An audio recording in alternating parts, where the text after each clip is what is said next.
Welcome to the channel, guys. It's the Eradicator, and in this video we will be talking about the future of Star Citizen, at least for the year 2022. It's the return of Inside Star Citizen. Jared is back, and we've got some really exciting news in the latest spring report regarding what we should be expecting for this year sooner, and also what's going to happen soon, and also what's going to happen later as well. So here we go, let's have a look.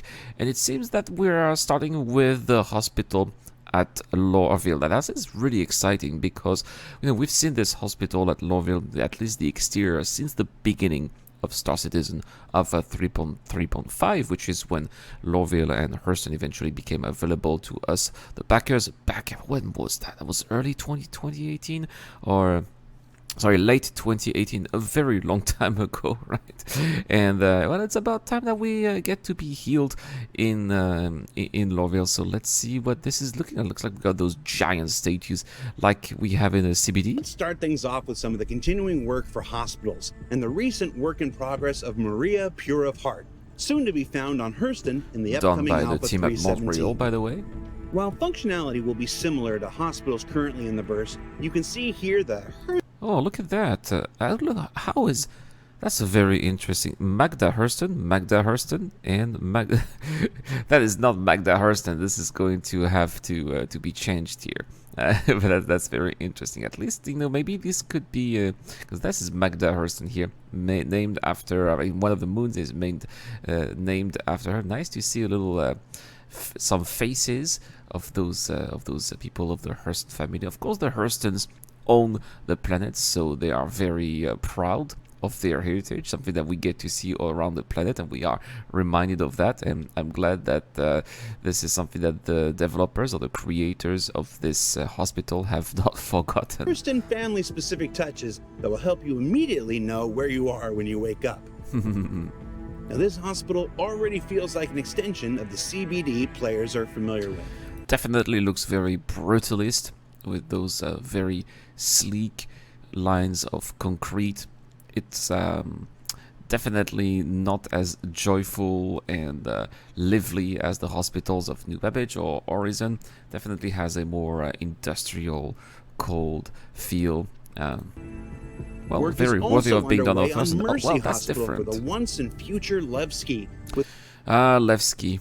I don't know if you guys miss Levski. I really miss Levski. I thought it was a very fun place to go to for a quick trading run back when trading was profitable with medical supplies back then, or just meeting some mission givers. I kind of miss Rico Battaglia, this jolly fellow miner who was giving a few missions there too. The ambience in this kind of like cloudy area with lots of different icy asteroids. It was fun. And, well, that's definitely not going to be the most high-tech hospital for sure, but I do appreciate the little window on the side, and it definitely has its own atmosphere. I like what I'm seeing here. With gray box progress on the lobby, including nurse station, elevators. It looks like it looks a little bit like Grimex, but lawful and less dirty, I would say. Insurance and pharmacy booths, and more. Well, I'm not sure what we were looking at here with Let's more. switch gears now over to mining gadgets, which the EUPU team has now successfully completed the full loop for, and is just tweaking and bug fixing ahead of its release in the upcoming Alpha 317. Boom! There we have it, guys. We have the news. Alpha 3.17 is going to have those mining gadgets, and I'm really excited about it because mining, especially right now, mining is not in a very good state. A lot of the rocks are not mineable. Unfortunately, there's this bug that prevents miners from scanning rocks, and as we could see in the patch notes of Star Citizen of 3.16.1, well, that bug is still happening. Now, nevertheless, there are also going to be new types of rock. It's possible that those rocks are not mineable because they are reserved for these future mining gadgets. Maybe that's why these rocks are a little bit too heavy, too unstable, and we'll be able to be using them with the gadgets. I have no idea. There's probably something that they're not telling us, as always. Would be fantastic to see what's going on. That's why I miss the old episodes of Inside Star Citizen, or at least what was called Around the Verse, because we really had an insight about what was going on, what was blocking. Sometimes we had a little bug smasher episode with Mark Evan, who was telling us, we have this bug, this is what's happening, here's what we are trying to do to fix it. And I think that we were more in the know, but it's their policy not to talk about this anymore, and well, it is what it is, right? It starts simply with buying a mining gadget. Let's have a look at the prices here. Bormax, Sabir, with shit, it goes from 12,750 Alpha UEC to 19,000.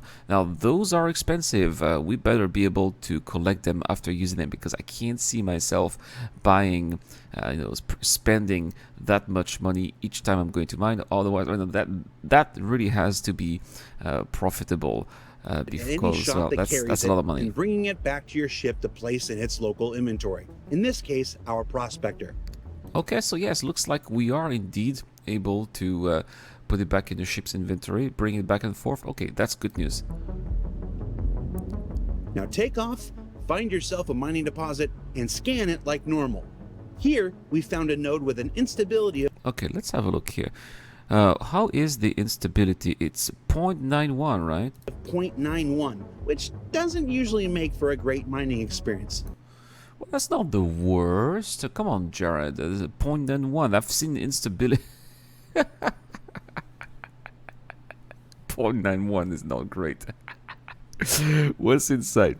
It has 13 corundum, 2 gold, 2% gold, 1% borase, and 83% inner material.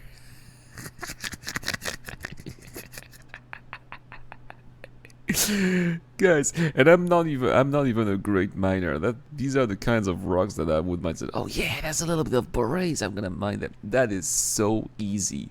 You don't need any mining gadgets to mine this. I was thinking, hey, they would be showing us some rocks with continuum, or maybe 30% borase, a rock with a massive amount of material. And I was hoping the instability would be 9.21 instead of 0.9. Oh, that is ridiculous. Come on. CIG, Jared, you should do better than that. Also, keep an eye on that 0.18 resistance. We'll come back to that later. Next, we're going to pull our mining gadget out of the ship's local inventory and equip it into our personal. Oh wow, look at that. It's actually quite big. And land on the rock like we're Bruce Willis in Armageddon. Or Ben Affleck. Or in my case, the crazy Russian. Once we get there, we're going to place our device. In this case, an Okunus model specifically designed to reduce instability, and then adjust our waveform accuracy to at least 90% before we activate and leave. Alright, so let's activate. That's something that we've seen before. Then, when we return to the ship and recheck our scanning results, we can see our instability has now been cut down to 0.54, while our resistance has bumped up to a 0.28. So everything's got a price. So it looks like we are losing about half of the instability, which again I think is going to be really good when we're going to be mining Quantanium. Those Quantanium rocks are extremely unstable, and that combined with also the gadgets that we're gonna have equipped on the ships themselves, then I think it's going to be making for a much easier experience for sure. I'm gonna have to spend money to make easier money, and I like that. But I still think that this is a terrible. It seems like CIG have been trying to find the first rock they could find. Space. Right, let's go in space. We only have 5 minutes to do this.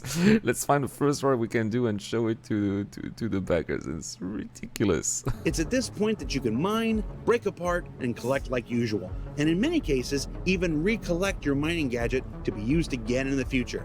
It's a fun new wrinkle that's ready to go for Alpha 317 at the end of this quarter. Okay, that is great though. The vehicle experience team has been experimenting in the world of maybe kinda can we do this, with testing the viability and operability of cluster missiles that you can see here. Oh, look at that. Boom. As well as cluster bombs, where one breaks apart into many, and as you can see here, because of the systemic nature underlying every aspect of Star Citizen, the explosion of one ends up knocking subsequent drops off their targets. Now that's going to be a lot of bombs here. I like to see the destructive power that CIG are giving to the backers, and I really wonder how that is going to transpire when the environment will be destructible. There is going to be mayhem on the planet Star Citizen, and I hope that the environment will be able to rebuild itself over the course of a certain period of time, because I can tell you guys that if this is given to players, you know, they'll just have fun dropping bombs and destroying everything, and the whole Star Citizen universe will be a mess. So gonna have to find a way to quickly repair the damage that players are gonna do. Safe to say more testing and prototyping will be needed before the team considers adding such munitions to the persistent universe proper. Let's go ahead and move inside where it's safer and take a look at recent work on the Drake Vulture, seen here in its final art pass. As a single-player salvage vehicle from Drake Interplanetary, the interior is expectedly sparse and utilitarian, with the bridge seen here. That's something that you would expect from habitation Drake. area. There you go. Oh, they removed the trash on the side. There's a little bit of trash that's not there anymore. Oh yeah, sorry, I saw the can. I like that you are sleeping right next to the fire extinguisher just in case something goes wrong.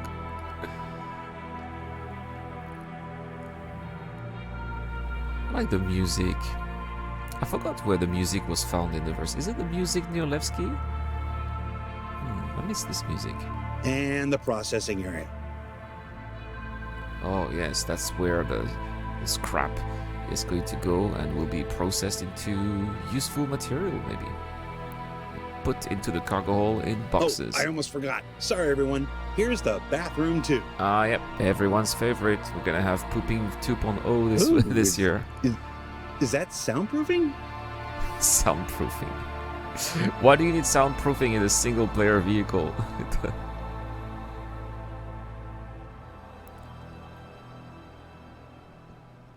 We've also got this look at continuing gray box progress on the RSI Scorpius, where one sprint was for completing the main body and carving out space for all the components, it looks so gorgeous. Weapons, lockers, and more, because there's a lot to pack into a ship of this size. Yeah, there's the pilot in the back. And then another sprint where it's a bit further along in gray box phase. Oh my.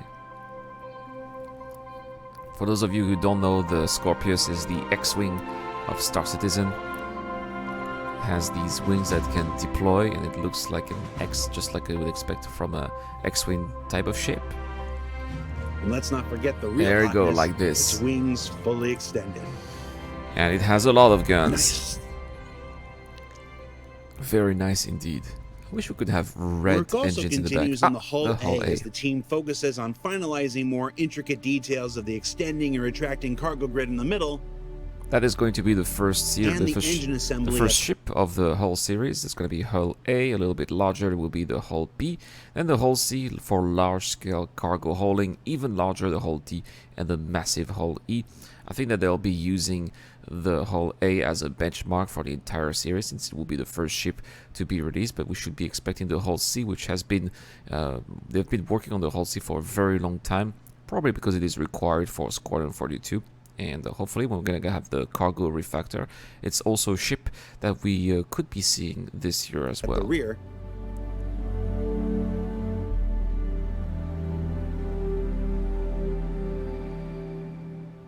And then the Banu merchantman continues its early white box explorations for its massive interior, including the engineering section, which should... That looks like this is the engineering section, and it looks very alien.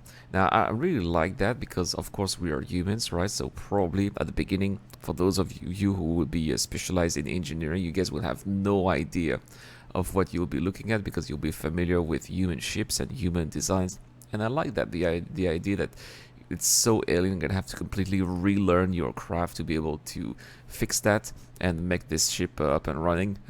It looks great. Should have lots of nice movement to it when it's all said and done. As well as a small brig that's currently located towards the front of the ship that will continue to evolve with more of its trademark Banu curves as I Whitebox have Phase no continues. idea what we're looking at here. And before we leave Oh. ships this week, as some folks may have guessed from a recent newsletter Oh sneak yeah, peek, the Corsair. Drake Corsair has begun its journey through the ship pipeline with this look at early Whitebox progress for its exterior, and we're going to continue to follow along with this progress as this most recent creation by the legendary Jim Martin goes from concept to reality throughout this year. Now here is a ship that is going to be absolutely epic in the Pyro system. You know, Pyro is going to be completely lawless.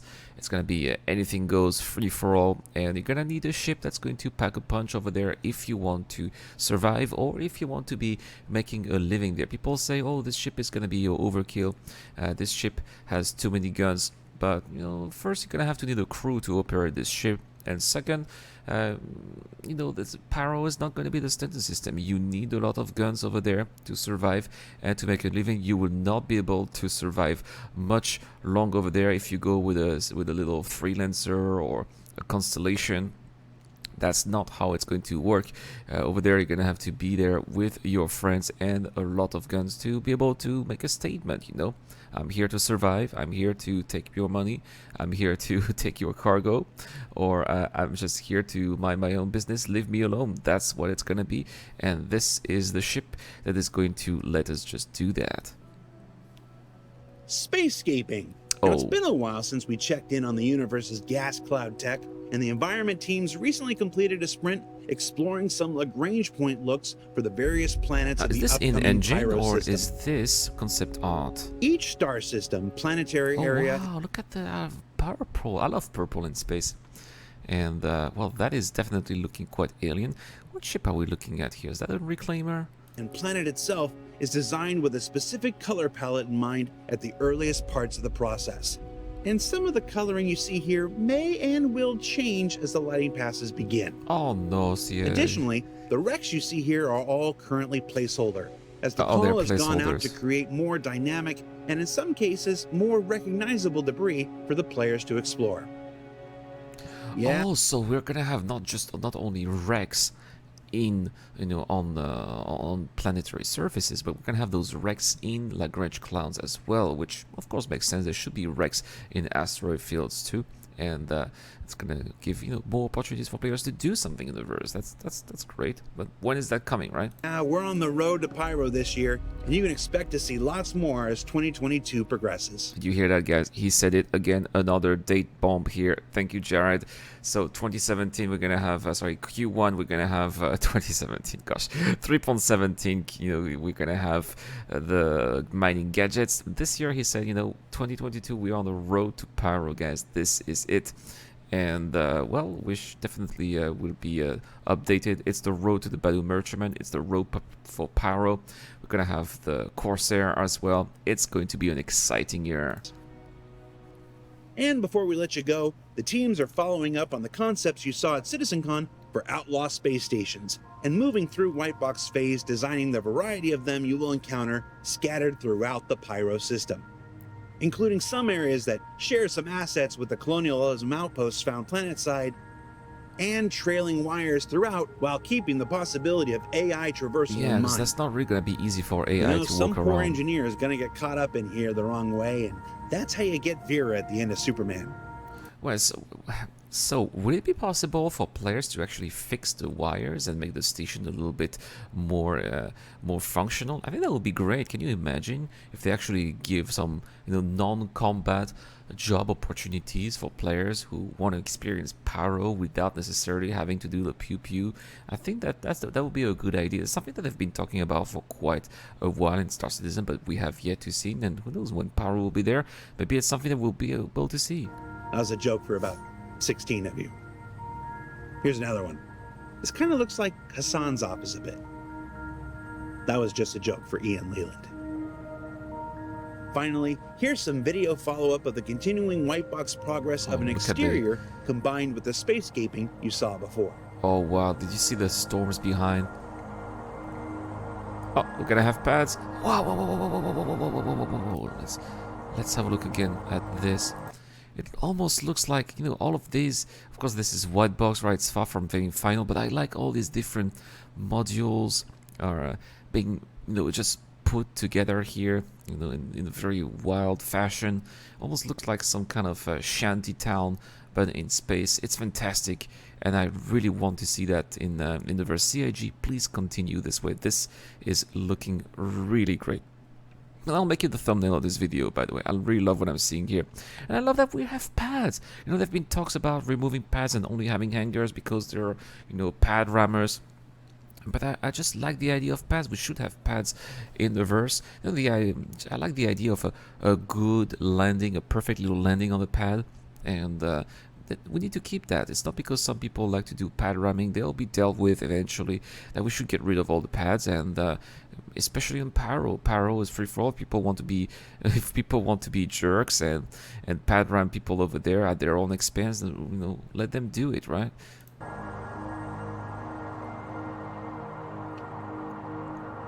Look at how rusty it is. See the different colors there. Oh, there's a hanger. So what did we learn this week? Well, we learned that the new derelict... Well, we learned that Star Citizen is going to be very exciting in 2022, and we learned that we're going to have a lot of exciting ships and Pyro as well. At least that's what they are aiming, and that means that if we are going to get Pyro, well, we are probably going to be getting server meshing as well. I am quite optimistic for this year. I know that a lot of you are not, but that's just, you know, the way I am, and I think that there are quite a lot of interesting signals that are going this way, guys. Anyway, look at this giveaway. We have an interesting giveaway this month. We have an Argo Raft and an Anvil Spartan as well. All you have to do is to subscribe to the channel and answer the question that I am asking right now. How are you guys excited about mining gadgets? Are you a miner? What do you guys think of the rock that is shown in this episode of Inside Star Citizen? Let's talk about mining to get a chance to win those two vehicles here. We'll have two winners with LTI. Also, if you want to be helping me out the extra mile on Patreon or via the YouTube Joe membership program, we have on Discord, which is something that you'll have access to, a Drake Cutlass Steel, thanks to Dr. Forbin. That's all for this video, guys. Thank you so much for watching. Have a wonderful day. It's the Eradicator. I'll see you guys later. A huge shout out to everyone who's been helping me out on Patreon and via the YouTube Join membership program. Creating content on YouTube involves continuous circles of ups and downs, and it is when we are the lower parts of the curve that your help really motivates me to keep on going. Your contribution really does make a difference, which is why in return I try to give back by offering backers access to my private Discord channel, automatic access to exclusive giveaways, or answering your questions during the show.